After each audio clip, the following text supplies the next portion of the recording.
Good morning class. In previous video we have discussed about the what is the network, what is the networking and the different features of the networks. Means that what is the benefit why we create the network. Okay.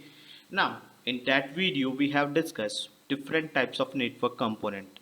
In different type of network component we have already discussed about the network card and networking cable.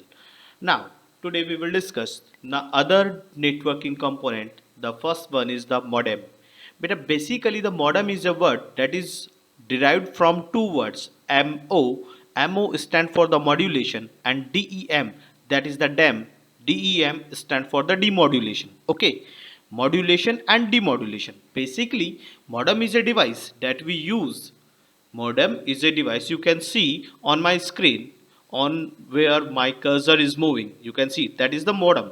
Modem is a device that you use to connect your computer to the available interconnection. To available interconnections means that if you have the internet connection in your home and if you want to connect your computer to that network, then we can use the modem. Then we can use the modem. Okay, that's why we can say that modem is a component that connect your computer to the available internet connection. Basically this modem convert the digital signal of a computer. Everybody know that the computer is a device that use the binary numbers, okay, and these binary numbers is represented in a digital format. That's why we can say that it convert the digital signals of a computer into analog signals to enable their transmission via the telephone lines. Basically modem को हम तब use करते हैं बेटा जब हमारा internet connections हमारे घरों में टेलीफोन लाइंस के थ्रू अवेलेबल्स होता है। तो आप सब जानते हैं बेसिकली टेलीफोन लाइंस के ऊपर जो सिग्नल ट्रांसफ़र होता है वो होते हैं एनालॉग सिग्नल। इसलिए हम मॉडेम को यूज़ करते हैं और मॉडेम हमारे कंप्यूटर को इंटरनेट से कनेक्टिविटी प्रोवाइड करता है। जो जो मॉडेम आपके सेंडिंग साइड पे लगा होता है, जो किसी सिग्नल को सेंड करता है उस साइड पे लगा होता है, वो पर्टिकुलर मॉडेम क्या करेगा, वो आपके कंप्यूटर के जो डिजिटल डेटा है या डिजिटल सिग्नल है उसको एनालॉग सिग्नल में कन्वर्ट करेगा। ओके, व्हेन जहां भी आपने कंप्यूटर के थ्रू कोई मैसेज भेजा है या कोई सिग्नल सेंड किया है तो डेस्टिनेशन साइड पे भी एक रिसीविंग मॉडेम अवेलेबल होता है। वो कन्वर्ट करता है आपके analog signal to digital signal. Okay, याद रखिएगा कि जो डेस्टिनेशन साइड पे मॉडेम होगा वो कन्वर्ट करेगा आपके analog signal into digital signals so that the data can be understood at the receiving end. Clear रहेगा बेटा? Modem is a component that connect your computer to the available internet connection. Basically at the sending side modem convert your digital data into analog signal और destination side पे जो आपका modem available होगा वो modem आपके analog signal को फिर से डिजिटल सिग्नल में कन्वर्ट करेगा। Next is the hub and switch. Basically hub and switch बेटा जब भी हम नेटवर्क क्रिएट करते हैं तो we have the multiple computers and we have the other multiple networking devices. हम डायरेक्टली कभी भी कंप्यूटर को एक दूसरे के साथ कनेक्ट नहीं करते, तो उन कंप्यूटर्स को कनेक्ट करने के लिए we need a interface so that the computer can connect with each other and can send data to each other, ताकि वो कंप्यूटर एक दूसरे से कनेक्ट हो सके और डेटा को इजीली एक दूसरे के पास सेंड भी कर सके और रिसीव भी कर सके। तो इस पर्टिकुलर फंक्शनैलिटी के लिए हम एक इंटरफेस का यूज करते हैं, वो होता है हमारा hub and switch. Okay, basically आप सबने देखा था नेटवर्क कार्ड, जिसका दूसरा नाम था नेटवर्क इंटरफेस कार्ड या ethernet card, are use to send और receiving data being transmitted over the ethernet cable. जब हम इथरनेट केबल के थ्रू डेटा ट्रांसफर करते हैं तो नेटवर्क कार्ड का हम यूज करते थे। When a network has more than 2 computers, अगर आपके जो नेटवर्क है उसमें आपके पास मल्टीपल कंप्यूटर्स हैं और अदर डिवाइसेस हैं, नेटवर्किंग डिवाइसेस हैं, उनको कनेक्ट करके आप एक नेटवर्क क्रिएट करना चाहते हैं तो उन सबको आप एक दूसरे से डायरेक्टली कनेक्ट नहीं कर सकते, इसलिए हमें एक इंटरफेस की नीडेड होती है। वो उन सब कंप्यूटर को एक नेटवर्क में कनेक्ट करेगा और डेटा को इजीली सेंड भी करेगा और रिसीव भी करेगा। This functionality is perform by an hub and switch. ठीक है, याद रखिए, you can see that on screen, जहां पर मेरा कर्सर मूव कर रहा है दैट इज द बेटा hub and switch back side. ये पोर्ट कंटेन करता है और उन पोर्ट्स में आप लोग केबल्स के थ्रू अपने कंप्यूटर्स को कनेक्ट करते हो, याद रखिएगा बेटा। और जो आप कनेक्टर यूज करोगे वो RJ45 कनेक्टर होता है, मैंने आपको पहले भी बताया था, ठीक है। तो हब और स्विच वो इंटरफेस है जिसके थ्रू आप मल्टीपल कंप्यूटर्स को, मल्टीपल नेटवर्किंग डिवाइसेस को एक दूसरे के साथ कनेक्ट कर सकते हैं और एक नेटवर्क क्रिएट कर सकते हैं। ओके, सबसे पहले बेटा हब यूज होते थे, लेकिन अब हब को बहुत कम रेयर चांसेस में यूज करते हैं क्योंकि उनकी एफिशिएंसी स्विच के कंपैरिजन में बहुत कम थी। इसलिए अब नेटवर्क को क्रिएट करते टाइम और नेटवर्किंग क्रिएट करते टाइम हम लोग स्विच का यूज करते हैं। बेसिकली जो इसके मेन बेनिफिट्स हैं, उसके जो फंक्शंस है वो ये है कि जो आपका हब और स्विच है वो एक तरीके से आपके सेंट्रल पॉइंट की तरफ वर्क करता है। मीन्स दैट जितने भी कंप्यूटर्स हैं, all the computers on a network is connect with A hub and switch, hub and switch. और उन हब और स्विच से हम हमारे कंप्यूटर को इजीली प्लग इन और प्लग आउट भी कर सकते हैं with the help of the cable and RJ45 connectors. ये हब और जो स्विच होते हैं ये सेंट्रल पॉइंट की तरफ वर्क करते हैं बेटा, सेंट्रल पॉइंट की तरह। नेक्स्ट, मैंने आपको बताया था कि जो डेटा ट्रांसमिशन होता है नेटवर्क में, जहां पर हब और स्विच होता है वो पोर्ट की हेल्प से होता है, वो पोर्ट की हेल्प से होता है बेटा, याद रखिए। You can see that on my screen, hub and switch is a box with A set of RJ45 ports. ठीक है, आप लोग देख सकते हैं स्क्रीन के ऊपर कि जो हब और स्विच होते हैं वो एक बॉक्स की तरह होता है और उनमें पीछे पोर्ट्स होते हैं। उन पोर्ट्स का नाम एक तरीके से you can say that RJ45 ports, और इन RJ45 पोर्ट्स के लिए आपको RJ45 कनेक्टर्स चाहिए होते हैं जिनकी हेल्प से आप अपने कंप्यूटर को एक हब और स्विच के साथ ऐड कर सकते हैं बेटा। नाउ आप लोगों ने अभी तक जो कंपोनेंट देखे थे वो सब बेसिकली हम यूज करते थे वायर्ड नेटवर्किंग के लिए। मींस दैट जहां पर जो नेटवर्क होता है वो with the help of the wire create किया जाता है। But for the wireless networking, मान लीजिए अगर आपके ऑर्गेनाइजेशन में वायरलेस नेटवर्किंग है, means without wire you can create your network, then we require the different component. मैंने आपको उस पर्टिकुलर वीडियो जो प्रीवियसली मैंने आपको सेंड किया था वहां भी बताया था कि बेटा नेटवर्क कार्ड की तरह ही वायरलेस नेटवर्क कार्ड होता है, बट वहां पर एंटीने होते हैं। आपके नेटवर्क कार्ड में वहां पर एंटीने होते हैं। बहुत से लैपटॉप कंप्यूटर के अंदर ये वायरलेस नेटवर्क कार्ड इनेबल्ड आता है बेटा, इनबिल्ड आता है, आपको अलग से परचेस करने की जरूरत नहीं है। आप लोगों के घर में कभी भी आप लोग देखिए जिनके पास लैपटॉप्स हैं, तो जैसे ही वो अपने नेटवर्क वाले ऑप्शन पे जाके क्लिक करते हैं तो मल्टीपल नेटवर्क्स उन्हें शो हो जाते हैं, और जिस भी नेटवर्क से उन्हें कनेक्ट करना होता है उसका यूजर नेम पासवर्ड आप लोग इंसर्ट करते हैं, ऑटोमेटिकली कनेक्ट हो जाता है। तो वहां पर आप न तो वायर यूज करते हो और ना ही वायर्ड वाला इथरनेट नेटवर्क कार्ड। तो वहां पर जो यूज होता है ना बेटा इनबिल्ड, वो होता है आपका वायरलेस नेटवर्क कार्ड। ठीक है, याद रखिएगा ये हमारे नॉर्मल नेटवर्क कार्ड से थोड़ा डिफरेंट होता है क्योंकि इनमें जो एंटीना यूज किए जाते हैं वो एंटीनाज के थ्रू आप अपने डेटा को रेडियो सिग्नल की फॉर्म में ट्रांसफर कर सकते हैं। You can see that we use the radio signals are use for transferring the data, therefore the ethernet cable is not required. ठीक है, नेक्स्ट, एक्सेस पॉइंट और राउटर्स। बेटा you can see on my screen that is the router. Basically हम router तब use करते हैं जब हमें लॉन्ग डिस्टेंस पे डेटा ट्रांसफर करना हो, याद रखना। means if you want to communicate in a long distance area, if you want to coverage the long distance area, तब हम लोग बेसिकली राउटर्स का यूज करते हैं या एक्सेस पॉइंट का यूज करते हैं। ठीक है, ये हमारे वायरलेस एंटीनास की तरह होता है। आप लोग देख सकते हैं इस पर्टिकुलर डिवाइस में दो एंटीनास अवेलेबल हैं। You can C have a wireless antenna which increase the communication range of the radio signal. Means communication range का मतलब बेटा जो कवरेज एरिया होगा डेटा ट्रांसफर का वो इंक्रीज हो जाता है इन एंटीनास की हेल्प से, और इन एंटीनास की हेल्प से इजीली डेटा का ट्रांसफर हो जाता है, स्पीड भी बहुत अच्छे से गेन होती है।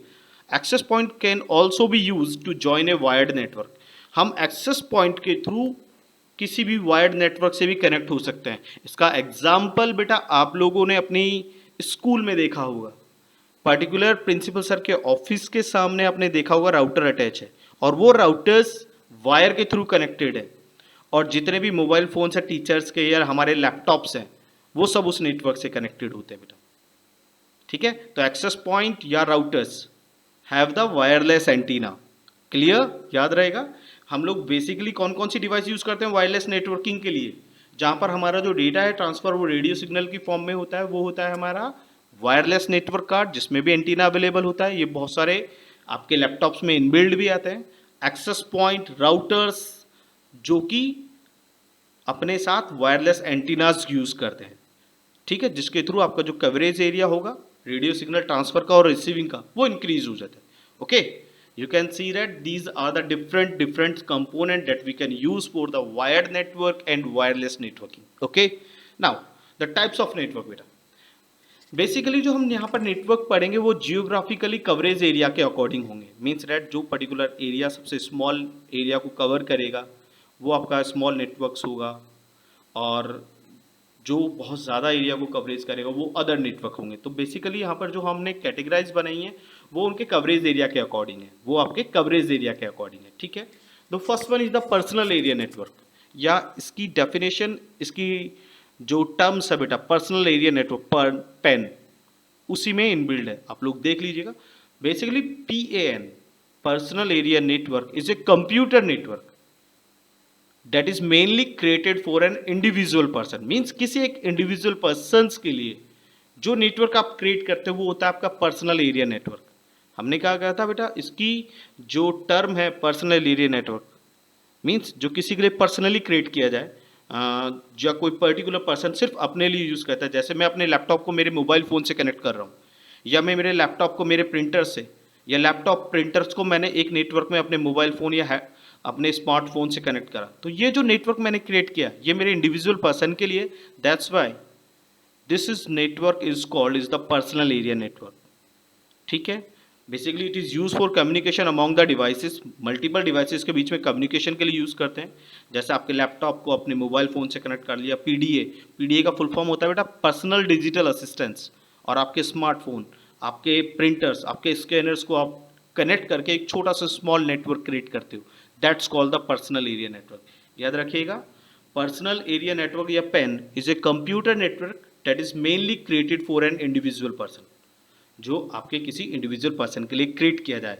और ये नेटवर्क हम क्यों क्रिएट करते हैं, ताकि हमारी जो मल्टीपल डिवाइसेस हैं, चाहे लैपटॉप हो, चाहे आपके स्मार्टफोन हो, प्रिंटर हो, स्कैनर हो, इन सब के बीच में अगर आपको कम्युनिकेशन क्रिएट करना है then we can create this types of network. और जो इसकी एवरेज कवरेज एरिया है बेटा एटलीस्ट 10 मीटर के आसपास होता है, up to 10 meters. You can see that the personal area network can either be wired और wireless.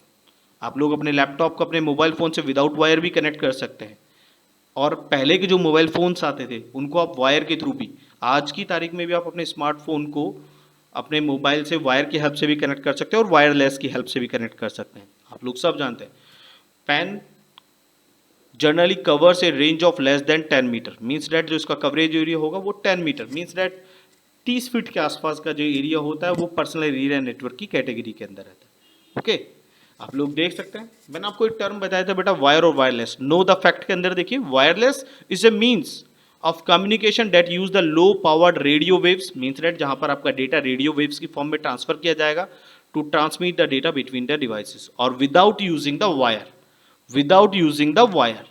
Okay, the next is the local area network. सब जानते हैं बेटा ये local area network, metropolitan area network और वाइड एरिया नेटवर्क. जो आपका local area network होता है, यहाँ पर ये जो किसी बिल्डिंग का, सिंगल ऑफिस का, या किसी ऑर्गेनाइजेशन का जो नेटवर्क है, या किसी कैंपस का जो नेटवर्क होता है, वो कहलाता है आपका local area network. For example हमारी स्कूल का जो नेटवर्क है, राठ इंटरनेशनल स्कूल अलवर का जो नेटवर्क है, वो हमारे लिए लोकल एरिया नेटवर्क है.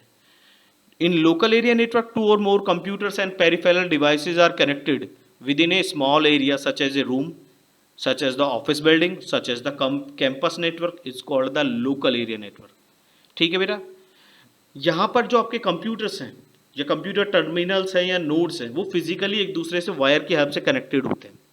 याद रखिएगा, फिजिकली वायर की हेल्प से कनेक्टेड होते हैं. एक चीज़ और याद रखिएगा बेटा, हम लोग वायर की हेल्प से भी लोकल एरिया नेटवर्क क्रिएट कर सकते हैं और वायरलेस की भी हेल्प से. Okay, the data transmission speed is slow as compare to the वैन. वैन का फुल फॉर्म होता है बेटा वाइड एरिया नेटवर्क. ठीक है, जहां पर जो डेटा ट्रांसमिशन की स्पीड होगी वो मैन और वैन, MAN is the metropolitan area network और वैन is the wide area network. उन दोनों का कंपेरिजन में यहाँ पे डेटा ट्रांसमिशन की जो स्पीड होगी वो बहुत स्लो होगी. और basically this is the local area network that is operated in A small area. ठीक है, now the next is the man, metropolitan area network. बेटा इसका नाम मेट्रोपॉलिटन इसलिए पड़ा बिकॉज इट कंटेन या include the network of A city. Network of A city, जैसे आप लोग किसी पर्टिकुलर बैंक की जो डिफरेंट ऑर्गेनाइजेशन है एक सिटी के अंदर, वो सब एक दूसरे से अटैच होती हैं। लेकिन पूरा का पूरा ये नेटवर्क फिर भी एक सिटी के अंदर, जैसे अलवर के अंदर है, आपका अलवर शहर है, अलवर शहर में ही किसी भी बैंक को ले लीजिए, चाहे एसबीआई ले लीजिए, चाहे पीएनबी ले लीजिए, वो सारे बैंक एक दूसरे से कनेक्टेड हैं। तो इसलिए कहते हैं कि MAN is a larger network than local area network. LAN के कंपैरिजन में इसका जो कवरेज एरिया होगा वो बहुत ज़्यादा होगा। ये पूरे सिटी में फैला हुआ था, स्पान होता है, इसलिए हम कहते हैं it is spread across A city, its cover A city, that's called, it is the metropolitan area network. Clear? The most common example of man is the city cable network. Means घरों में सबसे पहले आप लोगों के पास अपने particular area से dish cable connection use होते थे बेटा। ओके, तो सिटी केबल नेटवर्क और branches of A local bank in A city, एक बैंक की जो लोकल ब्रांचेज हैं एक सिटी के अंदर, वो सब एक दूसरे से कनेक्टेड होती हैं, that's called the metropolitan area network. Okay, now the next is the wide area network, that is the वैन। This is the network, you can say that this is the network of an country या multiple countries. याद रखना बेटा, जब multiple countries के जो network है या पूरी एक कंट्री का जो नेटवर्क है जिसके अंदर मल्टीपल सिटीज इंक्लूड होती हैं, तो जो वो नेटवर्क होता है वो कहलाता है आपका वाइड एरिया नेटवर्क। और एक चीज़ और बताना चाहूँगा बेटा, आप लोग लैन के अंदर और वैन के अंदर तो बेसिकली अपने स्विच वगैरह यूज़ कर सकते हैं, लेकिन जहाँ पर आप लोग राउटर यूज़ करते हैं, मोस्टली राउटर हम तब यूज़ करते हैं जब हमें पूरी ऑल ओवर वर्ल्ड के नेटवर्क से कनेक्ट होना होता है। आप लोग सब ने अपनी लैब में देखा होगा कि हम लोगों ने सिर्फ स्विच यूज़ कर रखा है अपने जितने भी क्लाइंट कंप्यूटर उनको कनेक्ट करने के लिए, लेकिन आप लोगों ने प्रिंसिपल सर के ऑफिस के बाहर देखा होगा बेसिकली कि वहाँ पर हमने राउटर यूज़ किया हुआ है, क्योंकि वो इंटरनेट है और उससे कनेक्ट होने के लिए, पूरे वर्ल्ड के नेटवर्क से कनेक्ट होने के लिए हमें राउटर्स की नीडेड होती है बेटा। यहाँ पर जो डेटा ट्रांसमिशन है वो आपका टेलीकम्युनिकेशंस फॉर्म में भी या सैटेलाइट लिंक या सैटेलाइट सिग्नल ट्रांसमिशन में भी अवेलेबल होता है। तो मैं आपको बता रहा हूँ, wide area network, this kind of network connect two or more computers located at distant place. मतलब जो कंप्यूटर एक दूसरे से बहुत डिस्टेंस पे अवेलेबल हैं, अगर आप उन दोनों को एक दूसरे से कनेक्ट करना चाहते हैं, then you can use the wide area network. They are linked by communication facilities, link telecommunication और satellite signals. Means for example आपका एक कंप्यूटर इंडिया में है, सर्वर मान के चलिए उसको बेटा, और दूसरा कंप्यूटर अमेरिका में है, तो आप उन दोनों कंप्यूटर्स को कनेक्ट करना चाहते हैं, तो आप लोग बेसिकली सैटेलाइट कनेक्शंस के थ्रू एक दूसरे को कनेक्ट कर सकते हैं। मैंने बताया था कि पूरी कंट्री का नेटवर्क या वर्ल्ड वाइड नेटवर्क जो होता है वो आपका वैन की कैटेगरी में आता है, और इसका जो एग्जाम्पल है वो है इंटरनेट, वो है इंटरनेट। याद रखिएगा बेटा, internet is the example of wide area network. ठीक है, याद रखिए ना।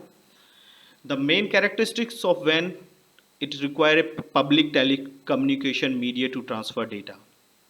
ठीक है, याद रखना बेटा, पब्लिक टेलीकम्युनिकेशन, जैसे हमारे BSNL ऑफिसेज हैं जिसके थ्रू आपका यहाँ पर पूरा कम्युनिकेशन कंट्रोल किया जाता है, जिसके थ्रू आप एक दूसरे से कनेक्ट हो पाते हैं, अपने फ्रेंड्स से, अपने ब्रदर सिस्टर से, जो भी अवेलेबल हैं डिस्टेंस लोकेशन, उनके थ्रू आप बात कर सकते हैं।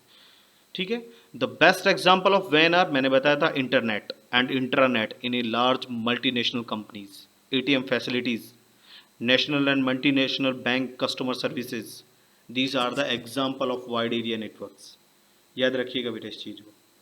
ठीक है, नेक्स्ट वन, मैं आपको इन 4 नेटवर्क के अलावा बेसिकली 2 नेटवर्क और पढ़ेंगे। आप लोगों ने अभी तक सिर्फ इंटरनेट पढ़ा। What is the intranet and what is the extranet? बेटा बेसिकली जो इंट्रानेट होता है ना, ये इंट्रानेट किसी एक पर्टिकुलर ऑर्गेनाइजेशन का नेटवर्क होता है, किसी एक पर्टिकुलर ऑर्गेनाइजेशन का network. You can say that it is the private network, जो कुछ पर्टिकुलर फैसिलिटीज इंटरनेट की तरह ही वर्क करती है उसकी, इस बेसिकली टूल को हम यूज करते हैं एक ऑर्गेनाइजेशन के अंदर, ताकि हम उस ऑर्गेनाइजेशन के अंदर जितने भी एम्प्लॉयज हैं, जितने भी कंप्यूटर्स हैं, उन सब के थ्रू हम हमारे मैसेज को, कोई भी मैसेज है, फॉर एग्जांपल ओनर के थ्रू कोई मैसेज अपने क्लाइंट्स को या अपने एम्प्लॉयज़ को ट्रांसफ़र करना है, तो बेसिकली इंट्रानेट की हेल्प से हम हमारे मैसेज को हमारे ऑर्गेनाइजेशन में सर्कुलेट कर सकते हैं, और इस मैसेज को कोई अननोन पर्सन एक्सेस नहीं कर सकता। इसलिए कहता है it is the private network, it is the private network. You can see the definitions, this one, wait, let's know more. बेटा you can see that intranet is a term which refers to a computer network restricted to an organization, means that जो किसी particular organisation के लिए ही dedicated है, उस particular organisation का जो network है, प्राइवेट नेटवर्क है, basically that's called the intranet. ठीक है बेटा, यहाँ पर आप इंट्रा का मतलब आउटसाइड मत समझ जाना, आउटसाइड नहीं होगा, यहाँ पर इंट्रा का मतलब होता है inside the network of an organization, it is the private network. और बेसिकली जो एक्स्ट्रा नेट है ये भी हमारा प्राइवेट नेटवर्क है, लेकिन इस नेटवर्क को कंपनी का कोई भी या ऑर्गेनाइजेशन का जो एक लीगल एम्प्लॉय है जिसके पास अपनी ऑर्गेनाइजेशन को नेटवर्क को यूज़ करने के लिए यूज़र नेम और पासवर्ड अवेलेबल है, तो वो उन लीगल यूज़र नेम और पासवर्ड की हेल्प से रिमोट लोकेशन से भी अपने घर बैठकर भी अपनी कंपनी के नेटवर्क को एक्सेस कर सकता है। याद रखना, मैंने देखिए extranet refers to an computer network, extranet refers to an computer network that allow controlled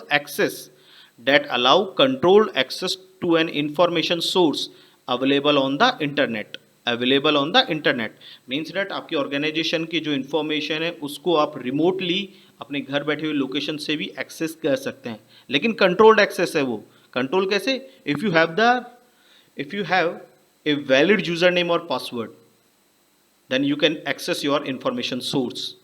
ठीक है, तो इंटरनेट की हेल्प से ही कनेक्ट हो रहा है, आपको पता है, दैट्स कॉल्ड द एक्स्ट्रानेट। तो इंटरनेट क्या हुआ? Internet is the private network of an organization. इसको हम यूज करते हैं to circulate the information between the multiple employees in our organization या इनसाइड ऑफ द ऑर्गेनाइजेशन। और एक्स्ट्रानेट क्या है तो ये भी हमारा प्राइवेट नेटवर्क, लेकिन इस नेटवर्क या उस पर्टिकुलर नेटवर्क को हम इंटरनेट के थ्रू भी एक्सेस कर सकते हैं, ठीक है। Now the next topic is that after these types of, बेटा मैंने आपको ऑलरेडी प्रीवियस क्लास में भी बताया था, wifi is the wireless fidelity, it represent the wireless local area network. मैंने आपको बताया था कि लोकल एरिया नेटवर्क हम wired means with the help of the wire और without help of the wire भी क्रिएट कर सकते हैं, जिसमें हम हमारे लैपटॉप को हमारे मोबाइल फोन्स आदि से कनेक्ट कर सकते हैं, ठीक है, या फिर वायरलेस डिवाइसेस की हेल्प से हम हमारे लैपटॉप को इंटरनेट से कनेक्ट कर सकते हैं बेटा, ठीक है। That's is the WiFi stand for the wireless fidelity. Next एक कंपोनेंट और है बेटा, you can see that no the fact that is the wireless access point is a device that connect the wireless communication device, ठीक है। ये basically wireless network create करने के लिए यूज़ की जाती है। जैसे आप लोग वायरलेस लोकल एरिया नेटवर्क या wireless Ethernet wireless network card use करते हैं, राउटर यूज़ करते हैं, एक्सेस पॉइंट यूज़ करते हैं, उसी तरह ये आपको होता है wireless WAP that is use to connect the communication devices to form a wireless network, ठीक है। That is the web wireless access point. Now the different types of architecture, the next topic is networking architecture, okay बेटा। Basically the architecture, आप लोग सब अपना मकान develop create करते हैं, नया मकान बनवाते हैं आपके फादर लोग, तो क्या करते हैं, एक आर्किटेक्चर को बुलाते हैं ताकि आपके घर का नक्शा बनाते हैं। वो लोग, एक आर्किटेक्ट आता है, वो पूरे आपके मकान का डिज़ाइन तैयार करते हैं कि आपको कौन सी टाइप का मटेरियल, किस कैटेगरी का मटेरियल चाहिए, किस किस पर्टिकुलर लोकेशन पे आपको क्या क्या बनवाना है, ताकि एक प्रॉपर मकान, एक प्रॉपर होम आपके लिए तैयार हो सके। तो सेम चीज़ बेटा यहाँ भी एप्लीकेबल होती है कि हमें कौन सी नेटवर्किंग डिवाइसेस चाहिए, कितनी नंबर ऑफ वायर्स चाहिए, कितनी लेंथ चाहिए उस वायर की, और किस तरीके से हम हमारे कंप्यूटर्स को एक दूसरे से कनेक्ट करें ताकि उनके बीच में ईजिली कम्युनिकेशंस अकर हो सके। तो network architecture is an overall design of an computer network, is an overall design of a computer network that describe how a computer network is configured, what its strategies are being used in it, means किस तरीके से आप अपने network को create करेंगे, किस तरीके से उस नेटवर्क में आपका डेटा कम्युनिकेशन पॉसिबल होगा। तो overall design of a computer network, it's called the network architecture. Clear? जैसे आपके मकान को बनाने से पहले आपका आर्किटेक्चर आता है तो प्रॉपर डिज़ाइन बनाएगा, किस पर्टिकुलर लोकेशन पे आपको क्या बनवाना है, मटेरियल किस कैटेगरी का, किस क्वालिटी का होना चाहिए, कितनी क्वांटिटी में मटेरियल लगेगा, कितना पूरा कॉस्ट होगा, ये सब चीज़ें आपका आर्किटेक्ट आपको डिज़ाइन करके देता है, डिफाइन करके देता है। तो नेटवर्किंग आर्किटेक्चर्स भी it is the overall design of an computer network. Okay, तो बेटा बेसिकली दो दो टाइप्स के नेटवर्क आर्किटेक्चर होते हैं, एक होता है क्लाइंट सर्वर और एक होता है peer to peer. Client server के अंदर मल्टीपल कंप्यूटर्स होते हैं जो एक दूसरे से नेटवर्क से कनेक्टेड होते हैं, याद रखना। बट एक मेन कंप्यूटर होता है बेटा, उस मेन कंप्यूटर की कैपेसिटी बाकी के अदर कंप्यूटर से बहुत ज़्यादा होता है। कैपेसिटी मीन्स स्टोरिंग कैपेसिटी और प्रोसेसिंग कैपेसिटी बाकी के रिमेनिंग कंप्यूटर से बहुत ज़्यादा होती, याद रखना। उसकी कैपेसिटी रिमेनिंग कंप्यूटर से बहुत ज़्यादा होती है। और जो मेन कंप्यूटर होता है उसका नाम होता है सर्वर, और जितने भी कंप्यूटर्स उस सर्वर से कनेक्टेड होते हैं वो कहलाते हैं क्लाइंट्स। ठीक है, जितने भी रिसोर्सेज आपके क्लाइंट सर्वर नेटवर्क में लगे होते हैं, जैसे कि आपका प्रिंटर, आपका स्कैनर्स, इस तरह के जितने भी रिसोर्सेज आपके कंप्यूटर्स या नेटवर्क में अटैच होते हैं क्लाइंट सर्वर आर्किटेक्चर में, वो सारे रिसोर्सेज मैनेज किए जाते हैं उस सर्वर के थ्रू।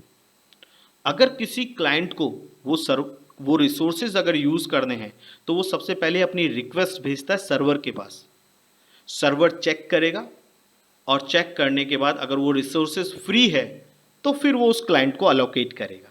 मीन्स डैट क्लाइंट यहाँ पे अपनी रिक्वेस्ट क्रिएट करेगा और सर्वर उस रिक्वेस्ट को फुलफिल करेगा। आप लोग देख सकते हैं एग्जांपल, जहाँ पर मेरे समय पॉइंटर मूव कर रहा है, that is the file server, और जितने भी कंप्यूटर्स इससे कनेक्टेड हैं वो सब क्लाइंट्स कहलाते हैं। ये फाइल सर्वर है जिसके थ्रू आप फाइल को इजीली ट्रांसफर भी कर सकते हैं, रिसीव कर सकते हैं, अपलोड कर सकते हैं, डाउनलोड कर सकते हैं। ठीक है, और इसमें जो मेन कंप्यूटर हो सकता है, you can see that the main computer called the server, the main computer called the server.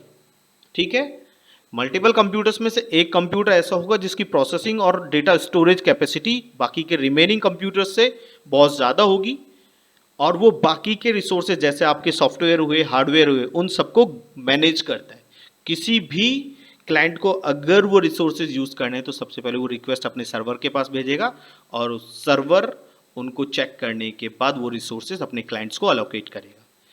It is a network where the several computers called clients or workstation are connected to the main computers, where several computers called clients or workstation are connected to the main computers called the server। याद रखिएगा, और server is a computer that provide services to the clients. Clear है, मैंने बताया कि जितने भी clients होते हैं वो मेन कंप्यूटर से कनेक्टेड होते हैं। जितने भी क्लाइंट्स हैं अगर उनको कोई भी रिसोर्सेज एक्सेस करना है तो वो अपनी रिक्वेस्ट सेंड करेगा सर्वर के पास। इसलिए हम कह सकते हैं कि server is a computer that provide services to the clients and control access to hardware, software and other resources। जितने भी क्लाइंट्स हैं वो सारी रिक्वेस्ट अपने सर्वर के पास भेजते हैं। Okay, clients are the computer that request services like data retrieval, data storage etcetera from the server. The next architecture is the, you can see that peer to peer. बेटा peer का मतलब होता है same, peer का मतलब होता है same. यहां पर कोई भी कंप्यूटर ना तो स्मॉल कैपेसिटी का होगा ना ही स्मॉल कैपेबिलिटीज का होगा। यहां पर जितने भी कंप्यूटर्स हैं वो सारे कंप्यूटर इक्वल कैपेसिटी के होंगे, means equal data storage capacity होगी, इक्वल डेटा प्रोसेसिंग कैपेसिटीज और कैपेबिलिटीज होंगी। तो जहां पर सेम टाइप के कंप्यूटर जिनकी कैपेसिटी और कैपेबिलिटीज इक्वल्स हैं एक दूसरे से कनेक्टेड होते हैं, that's called the peer to peer network. Peer to peer is a network where a few computers have equal capacity and capabilities are connected together to use the resources available on the network। ठीक है, यहाँ पर कोई भी central computer नहीं होगा, कोई भी सर्वर नहीं होगा। यहाँ पर सारे computer as a server work कर सकते हैं और एज ए क्लाइंट वर्क कर सकते हैं। That's called the peer to peer network architectures. Okay, these are the two types of architecture. मैंने बताया था कि बेसिकली ये आपके ओवरऑल डिजाइन को बताते हैं कि किस तरीके से आपके डिफरेंट कंपोनेंट्स या डिफरेंट कंप्यूटर्स एक दूसरे से कनेक्टेड होंगे, किस तरीके से उनके बीच में कम्युनिकेशन पॉसिबल होगा। ये सब चीजें आपके नेटवर्क आर्किटेक्चर में डिसाइड की जाती है बेटा basically. Okay, these are the architecture. Okay बेटा, the next topic will be in the next class. If you have any problem then you can ask me in the live classes. Okay beta, just before starting the live class I am requesting to you all of these, please see this video and After that, if you have any query, you can write your query in your notebook and you can ask me in your live class. Okay beta, thank you very much.